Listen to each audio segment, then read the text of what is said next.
As we got into Manhattan, we saw the smoke. The towers had collapsed already at that point. So once the towers came down, the people got together a list of people that were missing, and my dad was one of them among the missing. We really tried. We tried so hard, so many hours endlessly to find. And I just heard that noise, and it always stuck in my head.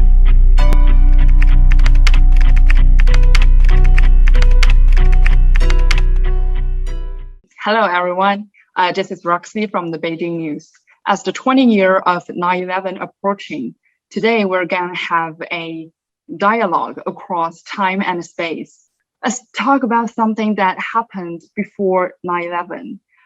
Tillie, you're such a young girl. 20 years ago, how old were you? And how was your family? I had a very loving family growing up. We were very happy.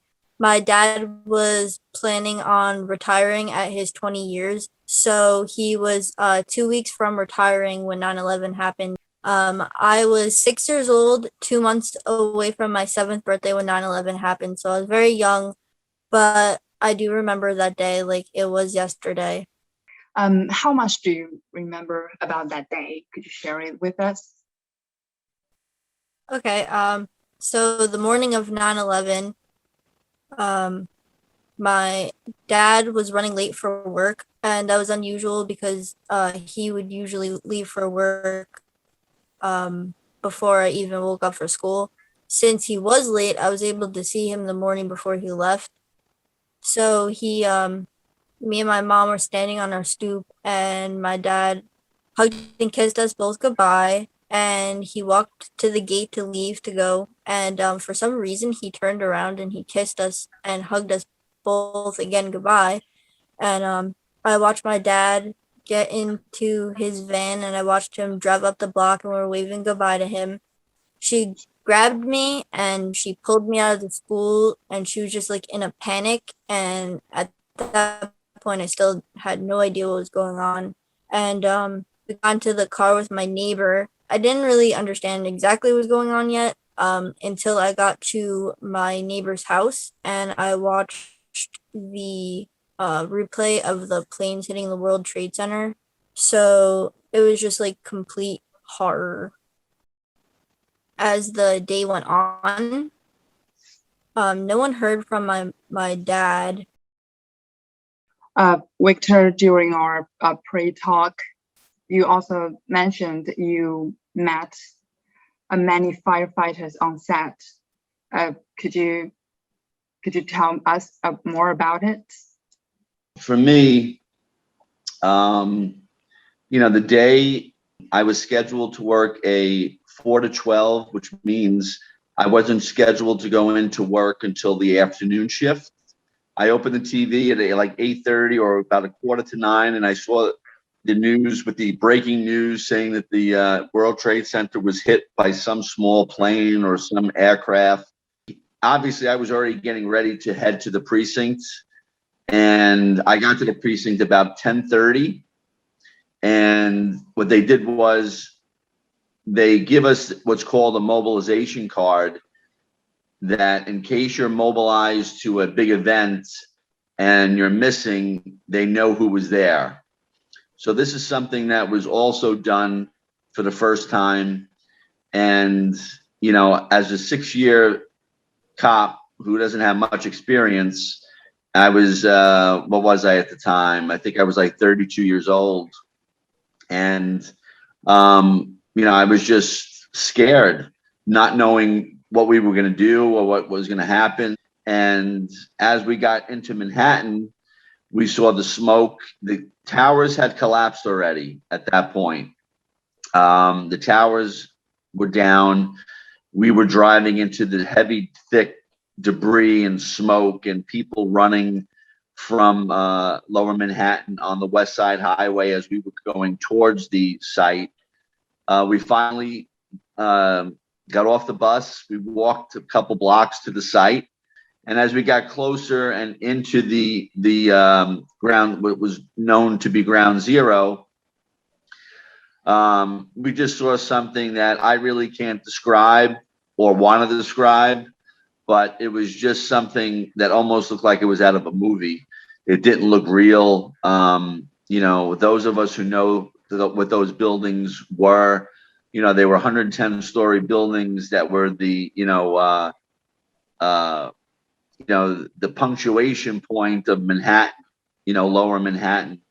And to see those two buildings in rubble that was about 5 stories high, and fire and smoke and, pieces everywhere. And it was hard to, it was hard to keep yourself together. I mean, everyone was just kind of like had tears in their eyes. Everybody knew that there was going to be a lot of death.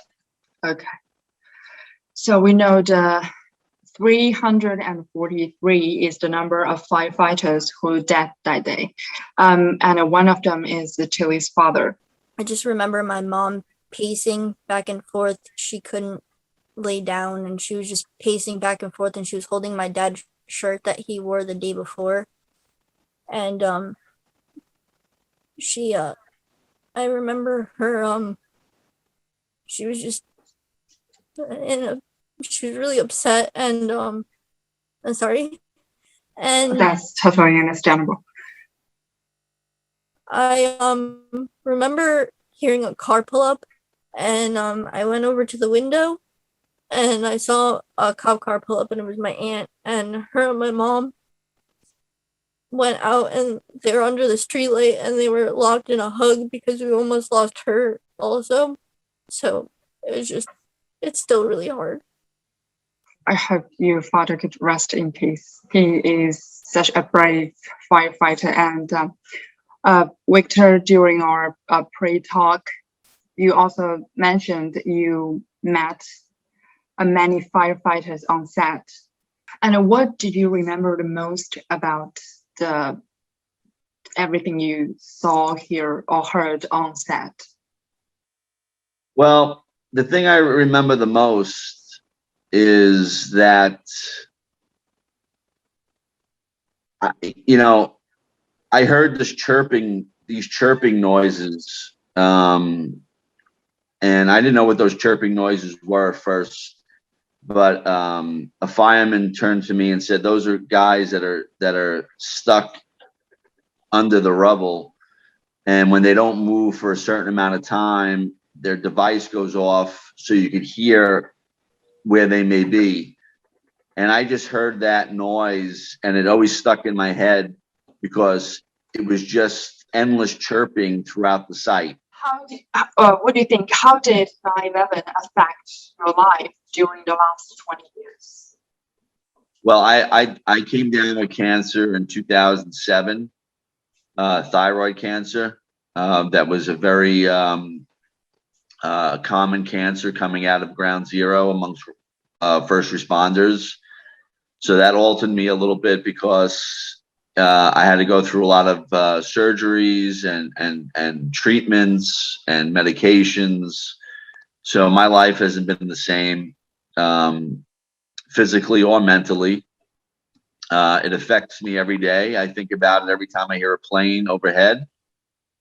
There's not a day that goes by that I don't think about 9/11 and what I saw and, things I experienced. And it definitely has changed me for the rest of my life.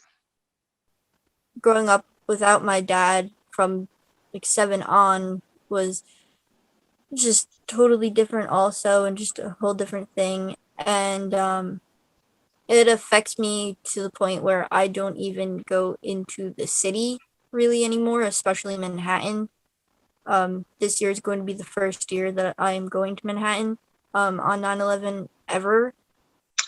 Have you, I'm sorry about this question, I need to apologize before. Have you ever wondered what your life would be like if the 9/11 hadn't happened? I do wonder. I think it would be totally different.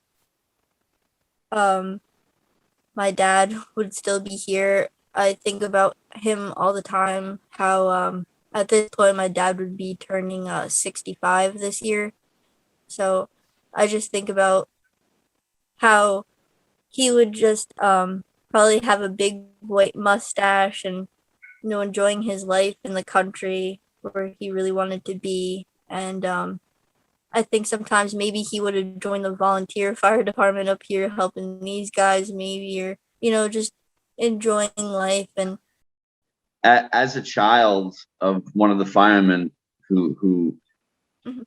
didn't come out of ground zero alive, I'd like to just take this opportunity to just say that, all of the brothers and sisters that were out there that day who were trying to find comfort for families like yourself, we really tried.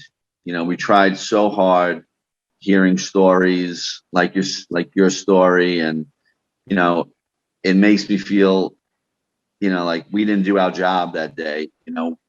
We all, firemen, police, we all have one thing in common, is that's to help and help people.